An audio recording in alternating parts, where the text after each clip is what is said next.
Bismillah, alhamdulillah, Allahumma salli ala Sayyidina Muhammad. Welcome everyone, welcome, but not only welcome, thank you. Welcome, and not only welcome, but thank you. And I mean thank you, because you guys are what make today special. Your presence here makes today meaningful. Your presence here is what makes today a victory, a triumph, a success, not for us, but for, not just for us, but for all of us, our whole community. We are building bridges, we're understanding each other, we're increasing our relationships, increasing our love because you guys are here, because you guys are here. Is this anyone's first or second time to a mosque? All right, wow, that's a lot of people, a lot of people. A show of hands for everyone. Yes. Seriously, thank you guys. Thank you guys, that's incredible, and I applaud you, and I personally thank you. I'm born and raised here in Chicago, lived in Minnesota, lived in Orange County, and now I've lived up here in NorCal for the past 5 years. And, you know, I'm American.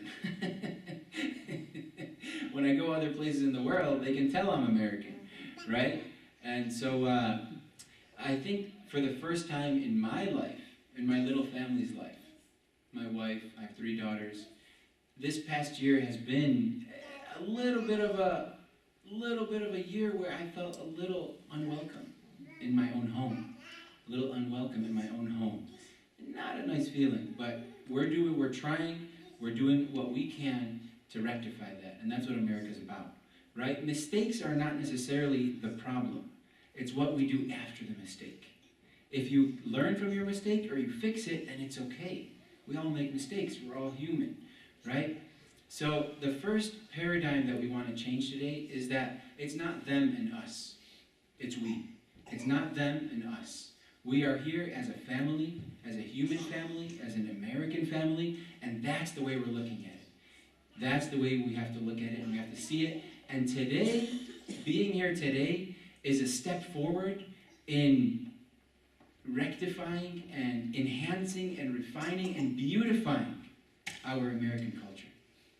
Today, this is a sign of what we have as beauty in America. So today, you're here to meet your Muslim neighbors. We have a diverse panel. We're all Americans, and you have a diverse panel. And it's who is your Muslim neighbor? Who are they? What do they do? What do they believe? And what do they not believe? Right? And so today is a simple session of a few panelists who got together and said, hey, let's do our part and try to be a part of a beautiful solution so we can spread some love. So, my name is Mahdy. Many people say that as Mahdy, and that's okay. Some people often say Mandy. That's not okay. I'm not Mandy. Oftentimes in email, it's like, yeah, she emailed me. Kind of a he right now. Yes, so I'm a lawyer by profession. I've been a lawyer for 12, 13 years. I graduated from the first Muslim liberal arts accredited college in the history of the Western Hemisphere. It's located in Berkeley, California, and it was accredited about 4 years ago. So I graduated from there while practicing law, and I worked for Dell Corporation. So if you have a Dell computer, I may have been involved in some of the contracts or software behind the scenes. You're welcome. Now I work for a global cancer laboratory. I am a survivor. I had cancer 9 years ago.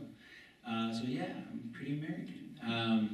I play basketball. I kind of follow the playoffs. LeBron's going to win, just so you know, in case you have any doubt. Now, after graduating from Zaytuna, I also work as a teacher / chaplain as well. So I'm just, you know, I live in Walnut Creek, California. So our first panelist today is our Mythbuster. Our Mythbuster is Khan-Mukhtar. So what isn't Islam is the first question we're going to answer. What isn't Islam? And we're going to do that by busting some prevalent myths. What are some misconceptions that we think Islam is?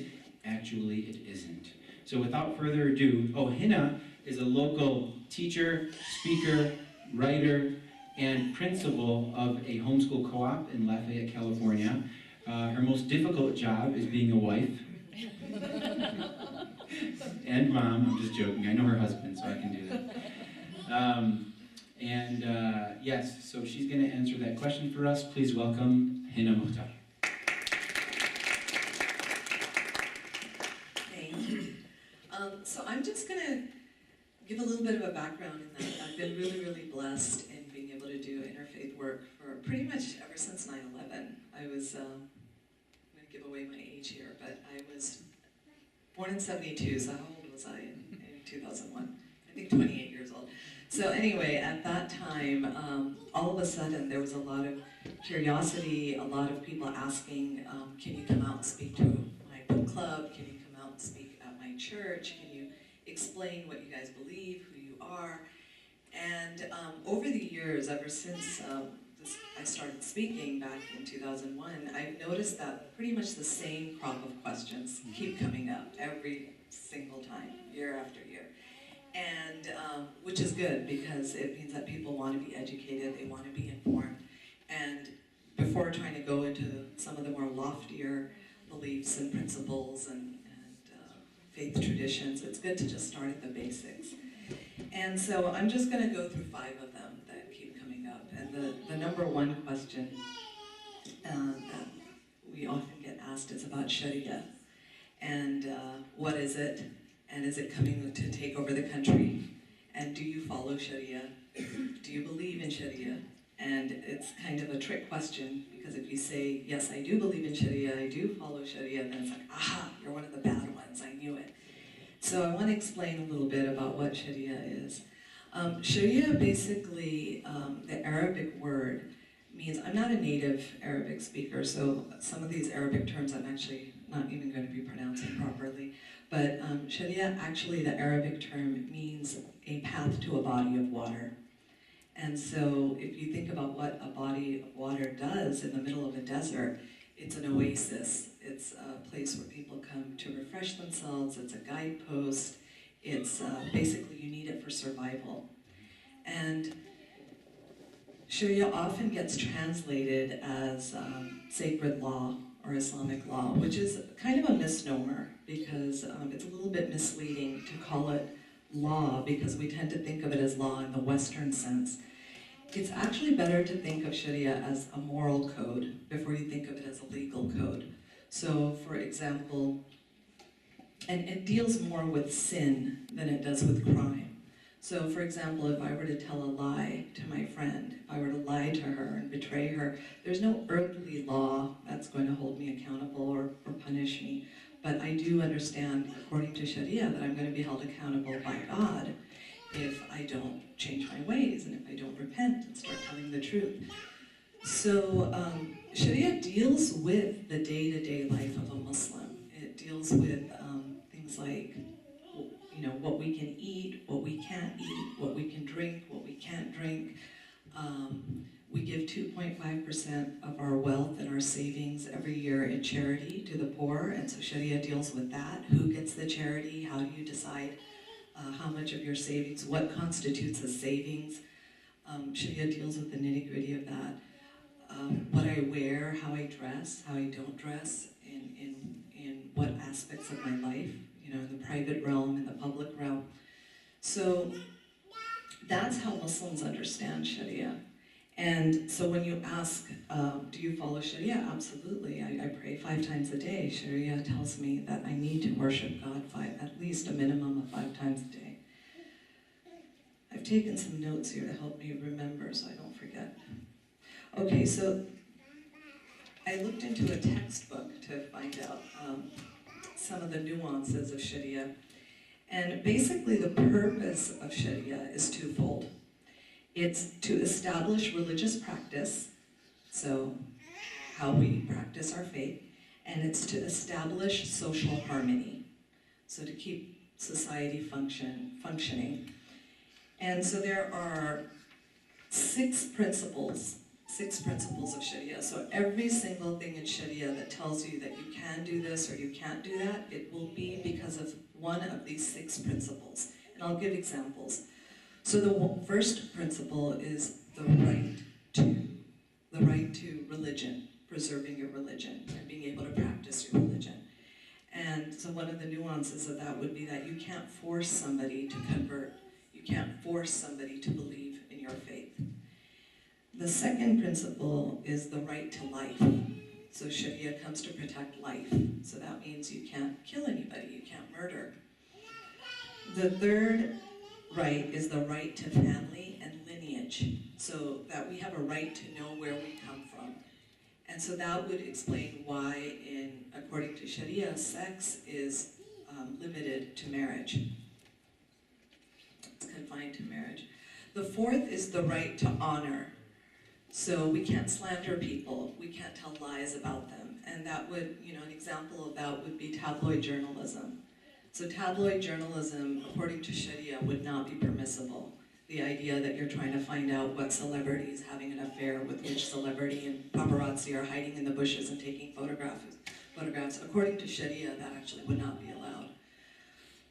The fifth is the right to reason. We can't do anything that affects our intellect. So that would explain why alcohol and other intoxicants in Islam are not allowed.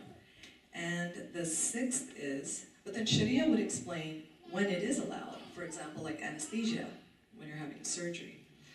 And then the sixth is the right to property. So we can't steal, we can't rob, we can't pillage, we can't cheat. Now, the elephant in the room, what I understand that people are really trying to get to when they ask about Sharia is people think that Sharia is basically what they're seeing in the news and in YouTube videos, these horrific videos of like chopping off of hands and stonings and honor killings. They think of Sharia as penal code punishment, which is not what Sharia is. Sharia, there's 0.1% of Sharia deals with penal code punishment, just like the laws in America do as well. So there is an aspect of capital punishment in Sharia, just like in America. But here, if you see that somebody has murdered someone, the average, Joe Q citizen can't go out and shoot somebody saying, I'm just following the law of the land. Same with that. Sharia doesn't allow for anarchy. It doesn't allow for vigilante justice, quote unquote justice. So according to Sharia legislation, there is capital punishment for 3 very specific cases: premeditated murder, adultery of married people, and apostasy with treason. So the question of apostasy it's also a biblical law, but these days our scholars have told us that there's actually a moratorium on these penal code punishments, because you actually need a just authority system in place before Sharia can be applied, the penal code system.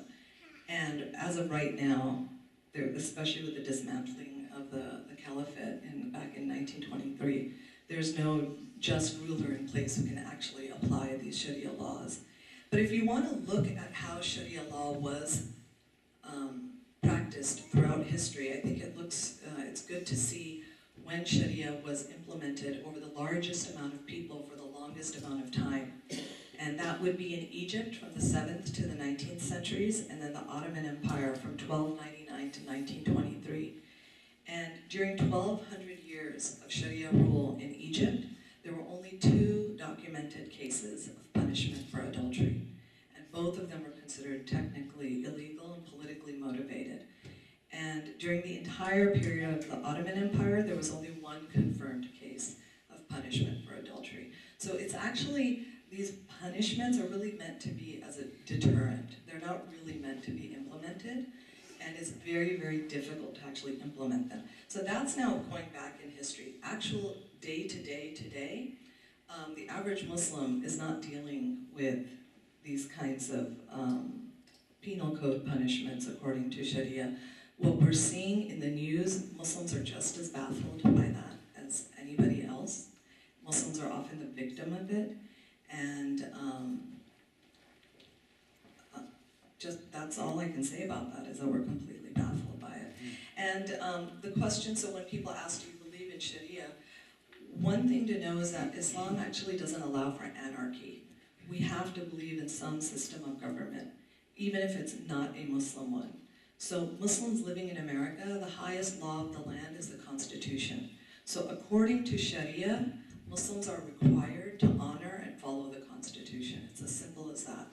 If you don't agree with the laws here, if you don't agree with the Constitution, then Sharia says leave. Leave and go to a land where you do believe in the laws and agree with the system. Okay, moving on. So the other, and we can, at Q&A you can ask for any clarifications at that time. And then, so the second thing I get asked a lot about is jihad.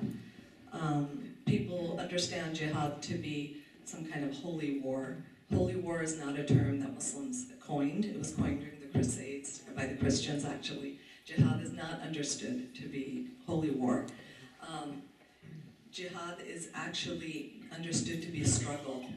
So it means basically, there's a tradition of the Prophet Muhammad, peace be upon him, where he was coming back from the battlefield, because he was a commander as well.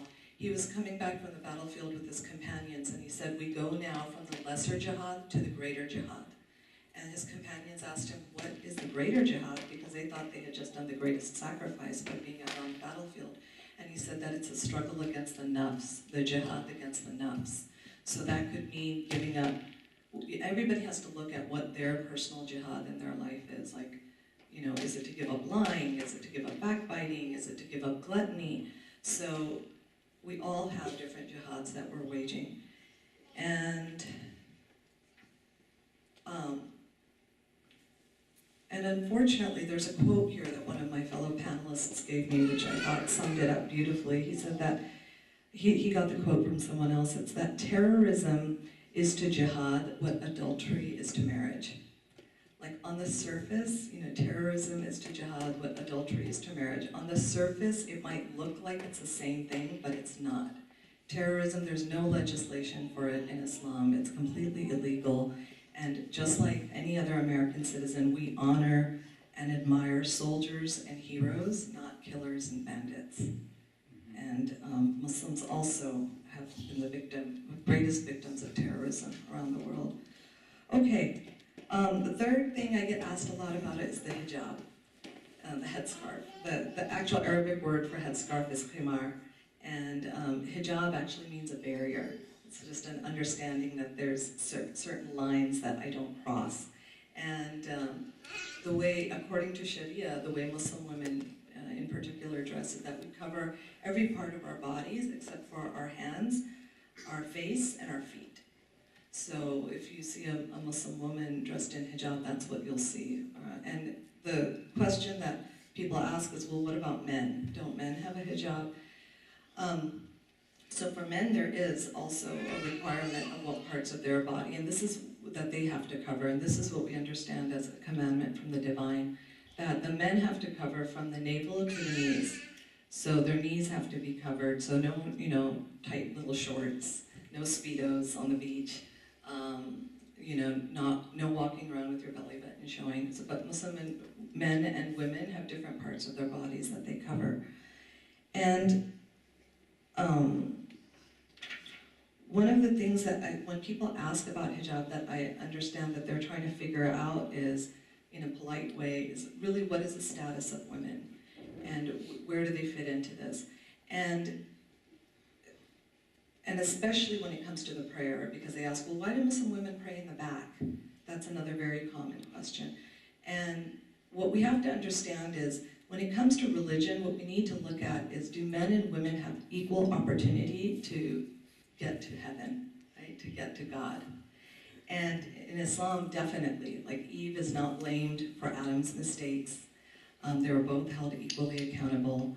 And there's an entire chapter, you know, named after the Virgin Mary, and she's called the mother of Jesus, but Jesus is called the son of Mary as well. He's given that honor.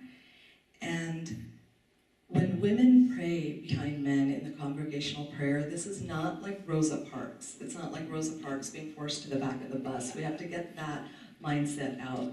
It's really because if you look at the Muslim prayer, it's very intimate. We're standing shoulder to shoulder, we're bowing, we're going into prostration. And it's really just simply for modesty. I don't know any Muslim women who want to be prostrating with their bottoms up in the air and having a man standing, right behind them, seeing them in that position. And so I'm going to leave it at that for right now, and then during the Q&A we'll cover some more topics. So I think I covered 3, sharia, jihad, and hijab, and the status of women. And then, but in the interest of time and giving my co-panelists their time, I'm gonna stop right now. Thank you, Hina. So, as Hina alluded to the Q&A session at the end, the Q&A session is probably the most important session. Why? Because today is about having a meaningful moment. Our lives today are intersecting. We're all here. And we want to leave here having achieving a meaningful experience. But the onus is on you guys. The onus is not on us. The burden is on you guys to be real, to be authentic, to be raw, to ask the questions that are on your mind. So the Q&A session comes. There are flashcards being shared. Please, any questions you have, make today meaningful. Come today. We are going to be open and honest and transparent as much as we can. And so please, make today meaningful in the Q&A session. So how many verses are in the Quran? Anyone know? 6,235. How many verses have to do with the penal code, the crimes? Less than 30, less than 0.5%. So why did we just begin with this? Because we debate, we say, why do we talk about this when it's such a minimal part, when it's such a minuscule part of our faith, of our tradition, of our religion? Why do we begin with this? Because we debate how should we order this presentation. They say that you can put a feather so close to your eye that you don't see a mountain, right? So we start out by putting this so we can wash away and polish and remove some of these obstacles to seeing. So some of these obstacles, some of these myths, some of these misconceptions, we need to get them out of the way and know that this is not true, it's not real, and maybe then our eyes can open up to this vast, huge tradition. What are the other 6,205 verses about? They're about God. Every single page of the Quran mentions God's name. They're about the Day of Judgment. They're about the afterlife. They're about being a slave to God. They're about the temporariness of this world. So we need to explore that. And that's why our next speaker is Dr. Asad Tarsin. Dr. Asad Tarsin is an ER physician who works in the day and in the night. And he also is an author of a groundbreaking book, which I recommend everyone get. He didn't tell me to say this. It's called Being Muslim, A Practical Guide. And it has everything. It's written for the American Muslim audience, and it has everything. So without further ado, let's answer what is Islam with Dr. Asad Tarsin. Assalamu alaikum, peace be upon you all. I'm going to ask your permission, good afternoon, to sort of stand up, and I'm a bit of a pacer. Like one of those people, like even when I'm on the phone, I kind of got to get moving. Matthew, I thought somebody was supposed to be clicking. Again, the big. Yeah? Okay, yeah, if somebody could just click for me. So in the next 15 minutes, what I'm hoping to do is give you all a brief introduction to the other 99.5% of the Quran, right? To what Islam is. So I want to give you guys a brief overview. Yeah, you can just click away. Probably 3 clicks in a row. So very brief overview. I want to start with some terminology. Let's start with Islam and Muslim. These are 2 terms that are very important to understand. Islam is the proper name of the religion itself. Okay, so the religion is called Islam. It means it's a term that means in Arabic to surrender oneself over to. Okay, to willingly, right, through one's own volition, surrender oneself over to. Mm-hmm. It comes from a root word in Arabic that also means peace and wholeness. If something is complete, then it's salim, right? It's intact. These meanings are intertwined. It's a Semitic language, so all of these root words interconnect. The second term is a Muslim, and that literally just means one who performs Islam, one who does the act of surrendering or submitting to God. And so that's the title of the adherent of a religion, right? So it means someone who willingly surrenders himself over to God's will and thereby gains a wholeness, a peace, a serenity within themselves, okay? So a Muslim is the adherent while Islam is the religion.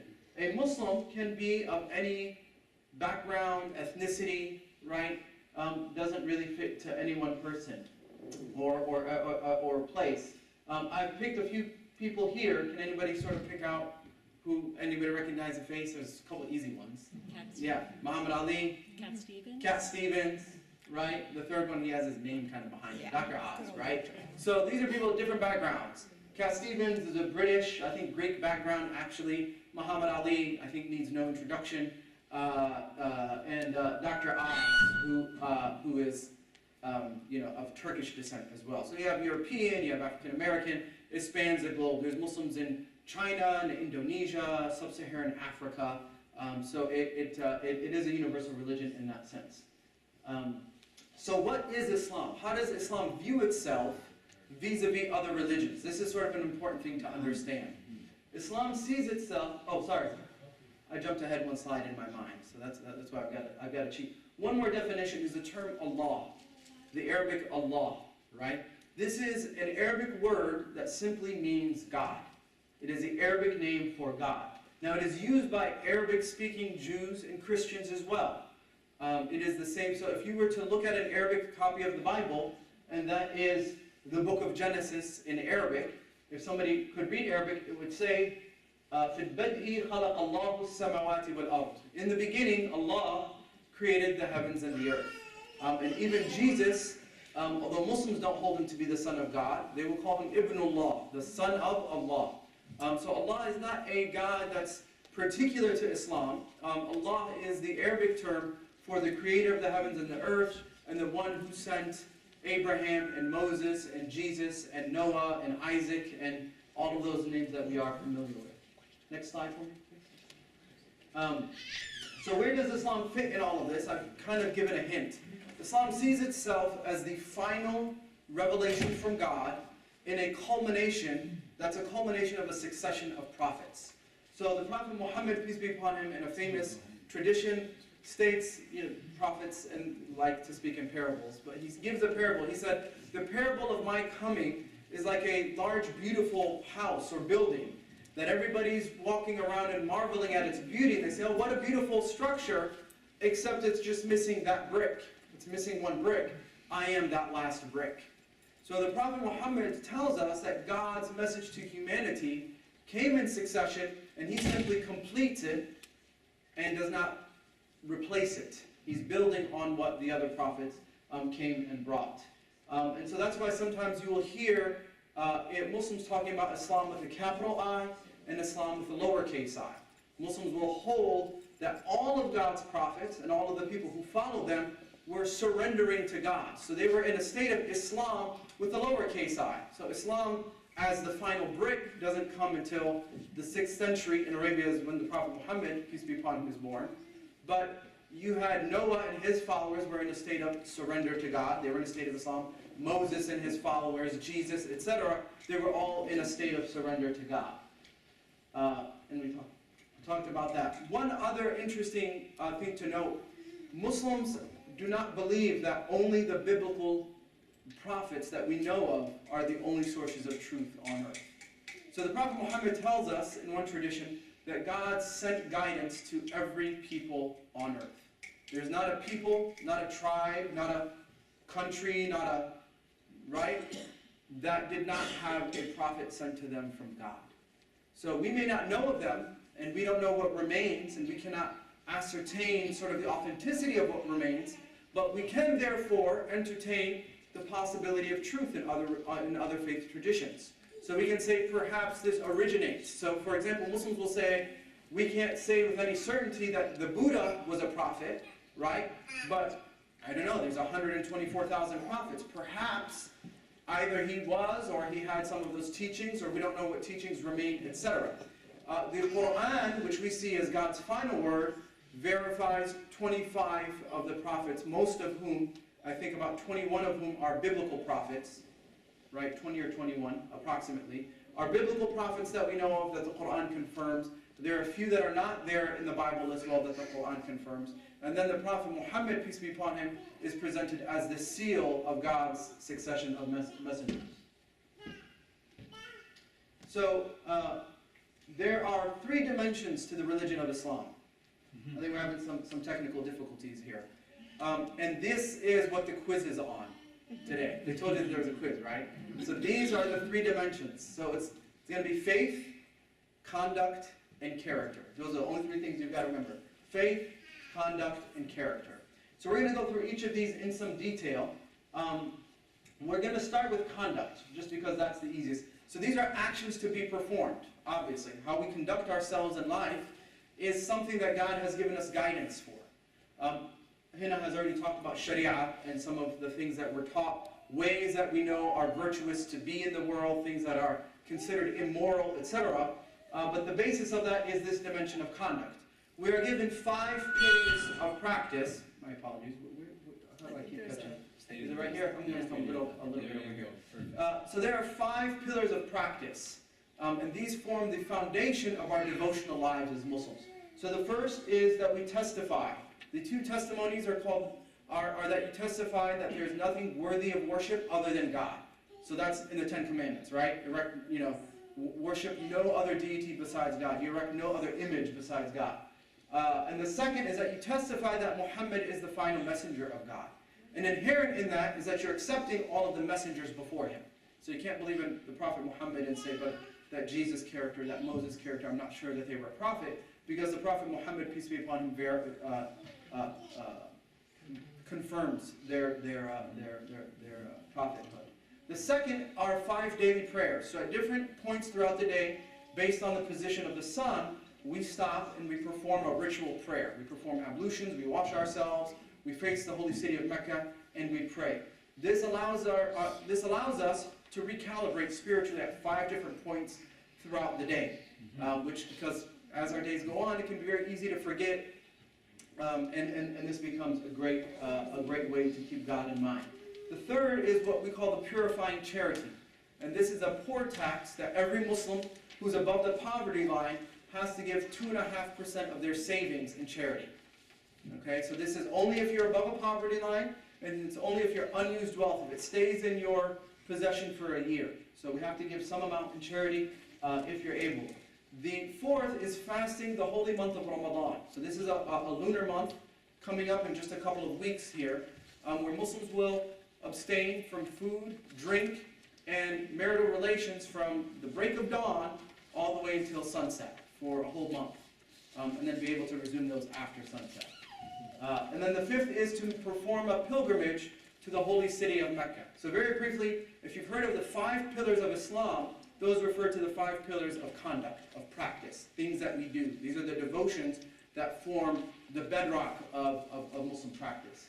The second dimension is that of faith. These are realities in the world that we must believe and confirm.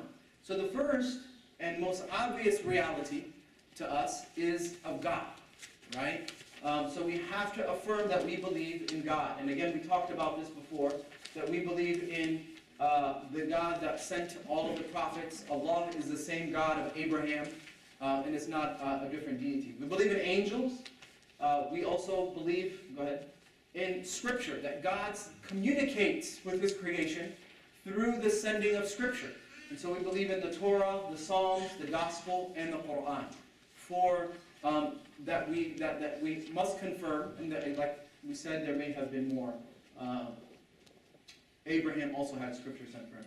And then messengers. So we believe that God chooses people to be the vehicles, the ambassadors by which to relay His message. The one prophet I'd like to just focus on in particular, and there's a presumption here that most of us are going to be familiar with Christianity. For Muslims, we affirm that Jesus Christ is the Messiah right? He was born of a virgin birth. He comes back at the end of time to fight the Antichrist, etc., etc. The point of divergence with mainstream Trinitarian Christianity is that Muslims do not hold him to be the literal Son of God. That Son of God can be an honorific title of a godly person, but not a literal Son of God, not divinity incarnate. So Muslims hold him to be a messenger of the highest esteem, but again, a messenger meaning a mortal created being that is a servant of God in that sense. And then we believe in a day of judgment in which all of humanity will be summoned before the Creator and held accountable for what we do in this world. And the last is that we believe in the divine decree, that nothing happens in the cosmos without it being permitted by God, who is in control of the entire universe. So these are the 6 pillars of Muslim faith, of what we believe, okay? This corresponds to truths in the world that we must affirm in our hearts. The third dimension, it's okay, you can keep going, it's coming in and out. The third dimension, we said faith, conduct, and character. So we have to talk about how does Islam view us as human beings. So we are composite beings, right? Part of what we have is what we call the primary nature. In Arabic it's called fitra. Each of us has an innate knowledge of good and evil. That's why we can feel guilty. That's not a socially constructed thing. We have this innate knowledge that to harm someone is just a wrong thing to do, right? And if somebody doesn't feel guilt with harming others, we know that they're a psychopath. They actually have an illness there. Something has happened to them. They're in an unnatural state. And we also have an innate knowledge of God, that we're hardwired for belief, right? That we know where we came from on some subconscious level. We don't come, it's not all in the conscious realm. On a subconscious level, we have a knowledge of God. And this primary nature inclines us. There's a reason that all of us work really hard, and if we're lucky and we have money and we want to go somewhere for vacation, where do we like to go? Hawaii or some beautiful natural place, because we know that that's beautiful and we can all enjoy a sunset, right? Why do we all have these inclinations? Because we have this attraction, this inclination towards what is beautiful, what is good, and what is true. That's our primary nature. But at the same time, we have another side of us, which is a selfish ego, because we're composite beings. And this ego is exactly as it sounds like. It has a capacity and even a tendency to be vengeful and to be preoccupied with pleasing itself and taking care of itself. Okay? And this is what in the Catholic tradition corresponds very highly to the 7 deadly sins, are the capacity of the selfish ego into gluttony. Even when we talk about, there's a deadly sin that's called sloth. That's actually a spiritual sloth. It's not a physical, like too lazy to get off the couch sloth, right? Acadia. So all of these things come from the ego, right? This thing that just, if you left it to be, it would really just serve itself. So between these two, we have to undergo the process of refining our character. We have to suppress the ego, and we have to augment our primary nature. We have to strengthen it. We have to cultivate ourselves spiritually. So this comes through a process of the purification of the soul, in which we work against our anger, and our greed, and our sloth, and our jealousy, right? And our pettiness, and our bitterness, and all these things that none of you guys have, but trust me, I have, right? But at the same time, we have to really work to be more generous, right? To be more forgiving, to be more compassionate. All of these things are part of that process of purifying the soul. There's another component of our character, which is knowing that we should be in the world but not of the world. So there is a moderate asceticism that Islam teaches. And it's between rejection of the world completely, on the one hand, although that's a tempting thing to just go and live in a monastery, with all respect to those traditions. Islam tells us to live in the world, but not to be of the world. And on the other hand, we are told to, by modern society and popular culture, to just indulge, right? This hedonistic culture. Islam says you can have the world in your hand, but not in your heart. Because only when it's in your hand and not your heart, you can then give in charity, you can help the poor, you can help build hospitals. And if we look at all the great religious traditions of the world, many of the great charitable institutions come from religious traditions because of these teachings of asceticism. So, to summarize, faith, conduct, and character are the three dimensions of the religion. Islam sees itself as a culmination of previous faith traditions, and surrendering oneself over to God willingly will bring peace and harmony in the self and in society, when we all work on our character, when we work towards virtuous conduct, etc. So Islam sees itself, in this final brick sense, as a merging of the rich legal tradition of the Judeo, the rabbinical tradition, and the rich spirituality that was taught by Jesus. And the Prophet Muhammad, peace be upon him, we believe merge these two, in which law, the letter of the law and the spirit of the law are perfectly harmonized. So it's not letter or spirit, it's letter and spirit, with spirit obviously taking a higher road there. So there are three virtues, and I'm wrapping up here, three virtues for these three dimensions. So there's faith, which is for truth in the mind. So truth is the first of the three virtues. And the second, for conduct, is about goodness in the way that we act in our bodies, right? And then the third is, when we come to character, it's beauty. So truth, goodness, and beauty are the three central virtues of the Islamic tradition. They correspond to a willful surrender of the mind, the body, and the soul to God. And we believe that these are things that all of the spiritual traditions taught, but Islam is the completion and culmination of. Thank you for your attention, and hopefully we'll get some time for questions and answers.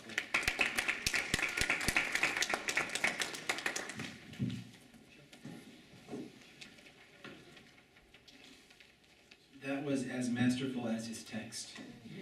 I don't know how one can so succinctly and eloquently put a tradition so vast and so immense of over 1,400 years in scripture all together like that. But thank you, Dr. Asad. That was arguably one of the core segments of today. You know, what is Islam? And it's interesting. As we journey in our lives, they say that we have, each of us as a human being, we have 4 awakenings. When we're born, we go through our sensual awakening. We get a little old, our senses, hearing, touch, taste. Everyone, the baby puts things in his mouth. Then we have an emotional awakening, where we're experiencing all these emotions. And some people get stuck there. Some people go to the third one, which is the intellectual awakening. Ideas, start to think, your mind, my opinion. And then the fourth, and we ask, and we hope to all actualize this, and God enlightens us, is the spiritual awakening. And that spiritual awakening is what we all yearn and incline towards and search, and we hope to see the truth as the truth and to follow it. So, our next panelist is Mike Kim. Mr. Mike Kim is not only a friend of mine, but he is a naval officer graduating from the Naval Academy, served across the world, works in real estate as well. And Mr. Mike has the difficult task of talking about some of those subjects that he has a personal experience with. Question for everyone. Anyone know how many Muslims serve in the U.S. Armed Forces? Anyone know? Take a guess. Guess? 20,000. Good guess. 4,000. 4,000 Muslims. 4,000 Muslims serve in the U.S. Armed Forces. Does anyone know which group reports more suspicious activity to the FBI and to the governing bodies and agencies than any other group here in America? Any guesses? Muslims, good guess. Brilliant. Great. There's actually a story in Southern California, where I lived 7 years, where I would attend this mosque, and there was this guy, he was just a little off, and he was a Muslim, and he would come in and he'd talk and this and that, and people were like, who is this dude? What's going on? So they actually called CARE, Council on American-Islamic Relations, and they said, there's this guy here, he's acting real weird, and he's talking about these things. So CARE called the FBI. And they said, we want to report this guy, he comes to the mosque, he's Muslim. It turned out he was an undercover FBI agent. He was an undercover FBI agent, so we reported an FBI personnel to the FBI, right? So yeah, it was nice. Finally, according to the FBI, what percent of terrorism is committed by Muslims? 4 to 6%. 4 to 6%. So the numbers don't lie. There's a lot of skewed things, and so Mike is going to have the lovely task of tackling some of these issues. Please welcome Mike in. You guys hear me okay? Alright, so I'm going to talk about the just war concepts in Islam. And I think the best way for me to explain Islam's just war concept is to provide some background on why the subject was of importance to me, and it's tied to my discovering Islam itself. A good place to start is during my college years at the Naval Academy, and it was there where, as a freshman, we were given an assignment, which was to summarize the biographies of the most eminent scientists, philosophers, and mathematicians in the Western civilization. So I was in the library flipping through the books, and I read a passage that literally jarred me awake. And the passage described how most of the renowned philosophers, mathematicians, and scientists were believers in a unified being, a transcendental or a universal, which are academic neutral terms to describe God and the created universe. And that trying to understand the created universe was one of, if not, the prime motivation of their life's work. So this was quite a statement that the most revered and widely studied and respected minds in the Western civilization were all believers in a God. Further, that their life's work were inspired by their desire to know the created universe. So for example, when Isaac Newton talks about the laws of motion, it was in part an exploration into the origin of motion at the point of creation. When Rene Descartes' Cartesian coordinates system was studied, it was in part the study of geometric relationships among the created mass. So I quickly deduced that the vast majority of the most eminent thinkers believed in a creator. It seemed logical to me that I would benefit from their knowledge. So this launched me on a quest, and I continued to read and study and debate and search out answers to the countless number of questions and conflicts that I accumulated in my years at Annapolis on the subject of religion. So for example, on a scientific level, I was in search of a religion where science could not disprove God, given the a priori relationship between the creator and the created. So a standard I held was one where scientific discoveries must support the existence of God, and two, that all scientific discoveries would lag behind and ultimately validate revelation. So I found a number of these types of examples in the Quran where it met the standard of revelation being ahead of scientific discovery.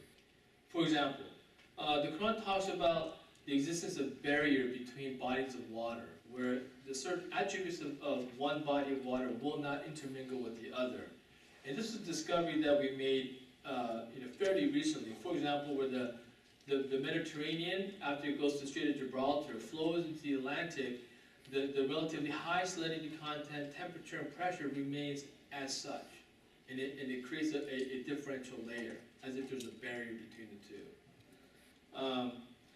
It also talks about mountains being stabilizers and like pegs. And it was fairly recent discovery that we see that the mountains are actually shaped like pegs, subterranean, and it holds the strata together, keeping it firm. It also talks about, the Quran also talks about the universe in its original state, which was gas, then into mass, and then into expansion, and into constant motion. So these are some of the things that the Quran talks about, and there are countless scientific revelations, scientific-oriented revelation that was in the Quran. It's important to bear in mind that these revelations were uttered by an unlettered prophet living in the desert 1,400 years ago, who never saw the ocean or the high mountains, and he certainly did not have a high-power telescope to observe the universe. So, to me, that was ample evidence that here's a case with the Holy Book. The revelations are certainly ahead of scientific discoveries. On a social level, I held fast to the idea that the outward practice of religious ceremonies needed to reflect the core teachings of the religion to be true and relevant. Any incongruence or conflict between its teachings and ceremonial practice was to me an indicator of corruption or distortion. A good example of this consistency in Islam is the congregational prayer, where people come together of all backgrounds and line up in a straight line, rich, poor, white, black, brown, shoulder to shoulder, facing one of the earliest places of worship built by Prophet Abraham and his son Ishmael, known today as Mecca. To me, this congregational prayer ceremonially and in practice reflect the Quranic teachings of brotherhood, equality, and peaceful coexistence. On a philosophical level, take the concept of equality. The very notion of equality, absent a creator, was illogical to me because no two human beings are ever created equal in height, in strength, in intellect, no matter what standard of measurement we may apply. We are rendered equal logically only when the creator of all declares itself from the perspective of the creator. And in fact, Thomas Jefferson recognized this conflict when he explicitly stated in the Declaration of Independence, "We hold these truths to be self-evident, that all men are created equal, that they are endowed by their creators with certain unalienable rights." And on a spiritual level, ponder the concept of afterlife, heaven or hell. If we did not have the afterlife, our lives are inconsequential in the big picture sense. We can only truly live a consequential life if we are held to account for the deeds that we do here on earth. So we give real meaning to the religious teachings of be good to your neighbor, be responsible stewards of nature, care for the orphan and the elderly, feed the hungry, since these acts would have eternal consequences. It was clear to me that belief in divine judgment of our deeds here on earth was an effective way for encouraging humanity to live a more virtuous and noble life. So these are just a few of the issues that I grappled with, which Islam addressed to my satisfaction. Finally, in matters of armed conflict, as a student at the U.S. Naval Academy, we spent a good amount of time studying and understanding the modern laws of war on the just war theories. And in general, in the U.S., these are derived from three primary sources. One is lawmaking and treaties or conventions, such as the Hague Convention from the late 1800s to the early 1900s, and the Geneva Conventions, which followed World War II. Lessons learned effectively, right? The second are globally accepted practices and customs and traditions, such as the laws of the sea. There's a long tradition of nations doing the same thing on the open ocean. And the third are fundamental and universally accepted principles, such as use of military force for defensive purposes only, principle of distinction, distinguishing civilian from military, laws of proportionality, proportionally responding to an attack, right of self-determination, allowing nations to determine their own future, so on and so forth. But it is important to note that these universally accepted principles have been abrogated in recent years. For example, using military force for defensive purposes only, here in the U.S. we now have a policy of preemptive strike, which means that we will strike a country even though we have not yet been attacked. Principles of distinction, we see throughout the world a lot of nations engaging in widespread collateral damage. Laws of proportionality, we see countries responding in disproportionate ways with their military. Targets of military necessity, we see many nations attacking schools and churches and hospitals. So you know, a lot of these historically important fundamental values and principles and how we conduct ourselves have been abrogated. And the reason why I believe that's the case is because the sources of these principles that I just described to you is a result of collective wisdom of man, which is not ultimately durable. Whereas divine guidance in such matters is ultimately durable. There is no Congress, man, president who can abrogate it. So the divine principles to me are really the source that we should all turn to for its everlasting durability, if you will. Islam has very broad and deep rules and laws governing armed conflict. Among its major categories, it covers international law, ethics, military jurisprudence, treatment of diplomats, hostages, refugees, and prisoners of war, rights of asylum, conduct on the battlefield. It covers the entire spectrum. But what I did was I found the Islamic corpus of teaching on matters of armed conflict comprehensive, thorough, humane, and more so than the modern just war theories. It is worth noting that these sophisticated and well-developed concepts were proclaimed and implemented in the pre-modern world. We forget that the world 1400 years ago was tribal, essentially lawless, with weak to no institutions, which makes these pronouncements all the more extraordinary. I want to just pause here and make another thought came to mind, which is, why do we have these principles and guidance and conduct of war? It's because without them, when you enter into a battlefield, it is the most harsh, brutal thing that a human can engage in. If you don't conduct yourself with a certain amount of principles and discipline, you will literally walk away from the battlefield with you lose your mind. You just become an animal, right? I mean, when a lion hunts down a deer, we don't apply morality to the lion. It's just an animal. It just does what it does, right? But a human being in a similar activity, we have to conduct ourselves with principles and values. Otherwise, we walk away from that battlefield no better than an animal. Without having a psychological problem. So that's the reason why these things exist. In Islam, I'll give you one example on. I'm sorry. Let me just quote you what the Quran says about when it did give permission to fight.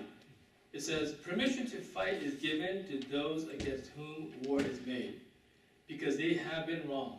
Those who have been driven out from their homes unjustly, only because they said, our Lord is God.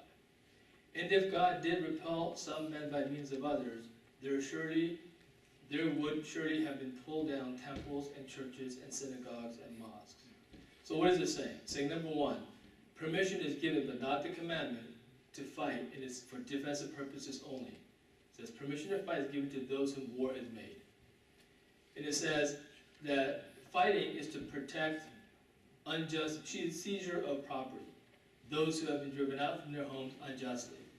And third, to protect universal religious freedom, to protect temples, churches, synagogues, and mosques. So that's what the Quran says. I'm just going to share with you one quick example of the Prophet Muhammad, peace be upon him, his guidance to his soldiers before they actually entered into war. And this is what in the modern language we call rules of engagement, how we conduct ourselves in actual combat. So before engaging in battle, the Prophet Muhammad instructed his soldiers, number one, do not harm women, children, elderly, or the sick. Do not commit treachery and never mutilate or disfigure. Number three, do not uproot, cut down, or burn trees. 4, do not harm any livestock except for food. 5, in combat, avoid striking the face, for God has created all of us in the image of Adam.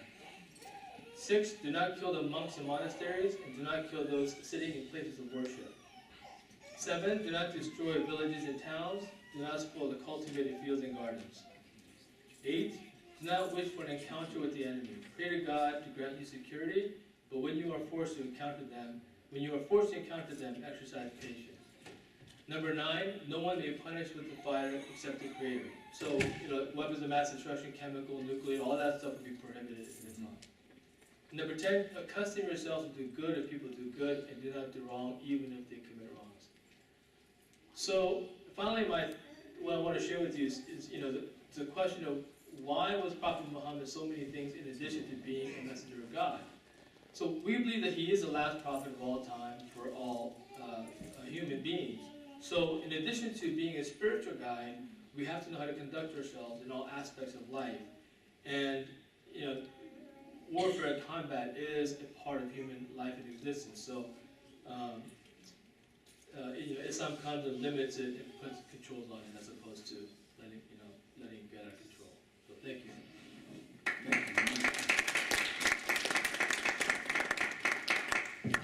Thank you, Uncle Mike. Just call him Uncle Mike, even though he's not that much older than me, but he's spiritually, higher than me. He said Gibraltar. Anyone know where that comes from? Jabal Tariq, the mountain of Tariq. Does anyone know where the term algorithm comes from? It's Islamic. It's after a man in the 9th century. His name was Abu Musa Muhammad. His name was Abu Ja'far Muhammad ibn Musa al-Khwarizmi. Al-Khwarizmi algorithm. Does anyone know where the term algebra comes from? Al-Jabr, which means to reunite broken parts, Arabic. See those numbers on that clock, on that clock right there? Those are Arabic numerals. So, Islam, one day Islam was very cool. Islam was it. Islam was the it. Oh, I want to do that Islam thing. You know, I want to go to the cool place in the world and I want to learn and be smart and sophisticated. What do? You be Islamic. You be Muslim, right? And they say, for example, where do we get our 12 jurors from? We get it, there's a root where we get it from in the Muslim history in one of the schools of thought where they used to have 12 people judge a case.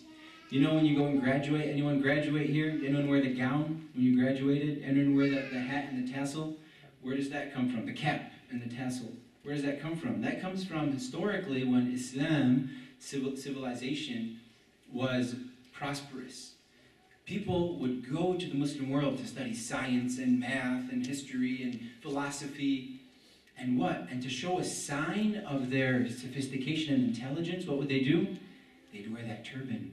And the turban always had a little tail coming out of it, right? And so it was like I graduated from the Muslim world. Respect me, right? So Islam was cool, Islam was it, Islam was lit, right? Islam was a thing, right? So it's just interesting to see that in our history. Pop quiz, who was the first country to recognize the United States of America? Egypt. Morocco, a Muslim country. The oldest continuing existing university in the world today, who was it established by? A Muslim woman. A Muslim woman. Yes, you know, a lady cried a couple days ago when I shared with her that when the Prophet Muhammad, peace be upon him, was sent as a messenger from God, the people he was sent to were burying their daughters. Burying their daughters. And then when he came, when his daughter would enter a room, he would stand up, kiss her on the forehead, and invite her to sit in his seat in front of all the men. Right? Because he was a paradigm changer. He was here to break the norms, right? Right? And so, yes, sir? Are you saying burying their daughters while the daughters were alive? Yes, that was part of the practice. Yeah. Infanticide. Yeah. It's so heavy for me, I can't say it. I have 3 daughters. Yeah, so you know, I wanted to share with you guys, in the 21st century, we, our human race, killed 200 million people. But I couldn't share it, it was just too heavy for me, you know. So some things, yeah, sometimes it's heavy, I can't share it. So, but let's change gears now to our final panelist, Sara Kim. Sara Kim is an amazing human being, one of my personal role models. She's an exemplary human being, and her role in this panel is to show all of us how we can successfully intertwine being American and Muslim. They are not mutually exclusive, and how her personal story can bring together being American and Muslim. You don't need to choose one, and they can both complement each other and make one person more beautiful. Please welcome Sara Kim. So as Mahdy said, my name is Sara Kim. I live in Lafayette, California. I'm a business owner. My husband is Mike. We own Sienna Ranch, which is an outdoor education ranch, which is also in Lafayette. We've lived there for 18 years. Before that, I was born, raised, and I went to college on the East Coast. My husband, Mike, and I have 7 children, 6 boys and 1 girl. And I'm also one of the 3 managers of the homeschooling cooperative named Elm Tree. There's about 37 Muslim families, and we come together daily throughout the school year to help support one another and educate our children together. And Elm Tree is the common denominator for this panel. Each of us are part of that homeschooling cooperative. This is how we know one another. We formed this panel about 1 year ago, exactly, in response to some of the horrific things that were being said about Muslims in the media after the San Bernardino tragedy. And we really were feeling like we need to do something, however small, to help balance out some of the messages that people were receiving about Muslims and Islam, most of which were just plain false. So it's really important that I start by thanking you guys for all being here, because we can assemble a panel of speakers all we want, but if nobody comes to actually listen to us, it's kind of pointless and we really can't get the truths out there. So we really appreciate sincere people like yourselves who come and spend weekend hours with us. And I'm very humbled to be talking to you and sitting here before you. So I'd like to believe that we're all here today because we love our community, and we love our country, and we love our world. And that we understand that when we seek to know and understand and respect one another, that we're actually able to elevate ourselves and our communities and our country to the highest possible levels. And the title of my talk is How Islam Made Me a Better American. But what does that really mean, to be an American? There are likely many definitions for this. However, I'm confident that there are a set of ideals which resonate with most Americans. Compassion, integrity, mutual respect, kindness, generosity, equality. These are all qualities which I think good human beings, good Americans, would strive to embody. But I can't speak about all of those, so I'm choosing a topic that I can address with what I hope is a sincere and passionate heart, and that is the topic of racism. So growing up, I was very close to my paternal grandparents. I would spend summers in North Carolina with them, and since I was an early riser like my grandfather, we would always enjoy a daily 7 a.m. breakfast at a restaurant nestled at the bottom of the mountain where he lived. I was proclaimed his favorite granddaughter, partially because I was named after his eldest daughter, who passed away in a tragic car accident just the year before I was born. And apparently I looked like Sara Joe as well, and so his affinity towards me was clear and understandable to all. And in return, I deeply adored him. He was a generous man who showered love and affection on all of us grandchildren. But there was one thing that I remember not knowing how to love about him, and that was his deep-seated racism and his hatred for people of color. He openly insulted and disrespected Black people. He frequently used the N-word. I remember being really uncomfortable with his attitude and actions towards Blacks. So naturally, I exonerated myself from being racist. In hindsight, however, I realized that the post-civil rights era in the South was still rife with unspoken racism. Though there were African Americans in the town and in the school, we had very little to do with one another. I didn't have any Black friends. I didn't live near Black people. I didn't sit near Black people in class or at lunch. Basically, there was minimal to no interaction between them and us. Separate but equal may have been banished by law, but it was still alive and well in everyday actions, even in mine. But in my mind, I was as all-American as apple pie, a blonde-haired, blue-eyed cheerleader. My European ancestors landed on American shores in the early days of settlement. My mother is part Native American. I lived in southern suburbia, was the daughter of a self-made businessman, attending some of the best public schools in the area, along with church on Sundays. And I had my mind set squarely on attending a service academy after graduation. So who could possibly be more American than me? In 1996, I had completed a couple years at the Naval Academy before deciding military life was not for me. I transferred to the University of Maryland to get my degree in civil engineering, married my husband Mike, and we had our first son, Ben.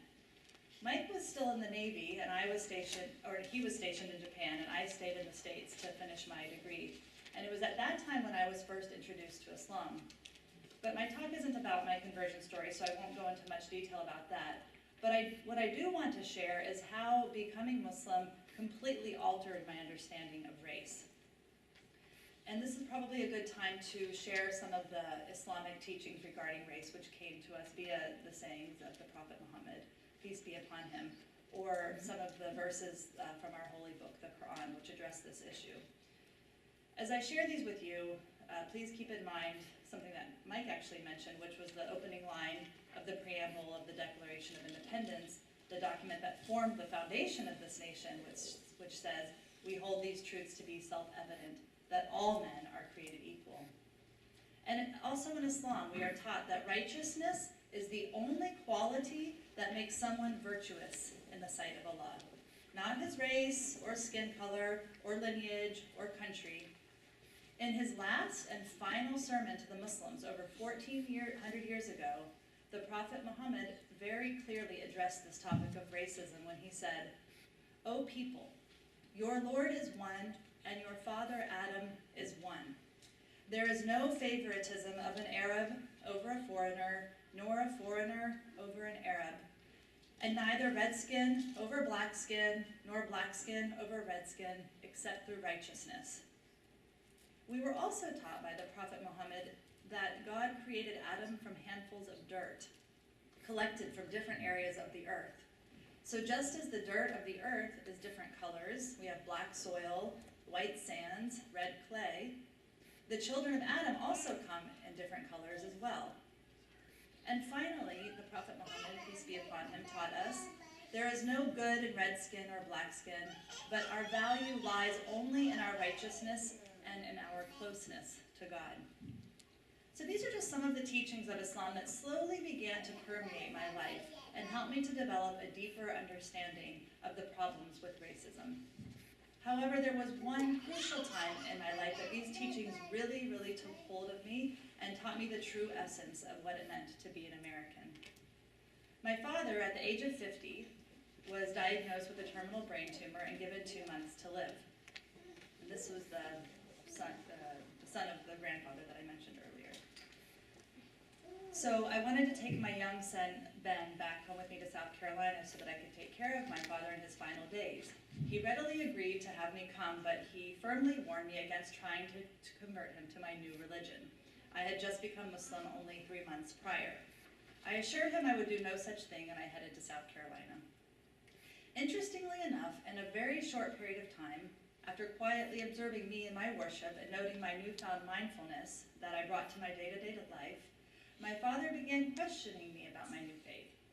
Facing death, he was forced to think about his own mortality, so he started seeking answers to the questions of what might be coming after death and what had been the real purpose of life.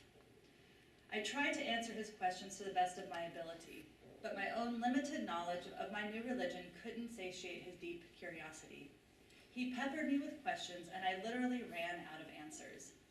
In desperation to try to provide him with what he was looking for, I searched for a local Muslim community where I might find somebody, anyone, who could give him the answers that I simply couldn't provide. I searched in the phone book, I asked around, nothing. I could find no Muslims anywhere close to us. I was desperate. For days and nights, I prayed to God. Though I didn't know everything about Islam, I did know that one of the irrefutable tenets of the religion is that one condition of prayer is that you have to recognize and submit to the knowledge that only God has the power to answer your prayer. And answer it he did. One morning, my father stumbled across an ad in the local paper announcing the grand opening of an Islamic center in the next town. He eagerly showed it to me, and I couldn't believe my eyes. It was truly a miracle. God had sent us some Muslims. That very next Saturday, we drove to Rock Hill, South Carolina, to meet these Muslims in the hopes that they could help my father settle the affairs of his soul. To my surprise, and honestly to my deep disappointment, we saw that the entire group was comprised of African Americans. Not one other white person was in the room. My heart sank, certain that this was a mistake. Deep down, I knew that there was no way my father could be guided to a new belief system through a group of African Americans. It just wasn't possible. He had been conditioned all his life to spurn them. But another fact we are taught in Islam, Allahu Akbar, you'll often hear that, means God is greater. He's greater than all the limitations we place upon ourselves and the limitations that we place upon others. For in fact, when my father emerged from that center, he was a man deeply moved by all those that he had met. He was a man who had received answers to the questions that had remained unanswered for so long. Through the words and the actions and the sincerity of those whom he had been groomed to hate, he had found acceptance, love, and a faith that he would embrace and practice as a means of drawing closer to his Creator until his death almost 1 year later. May God have mercy on him.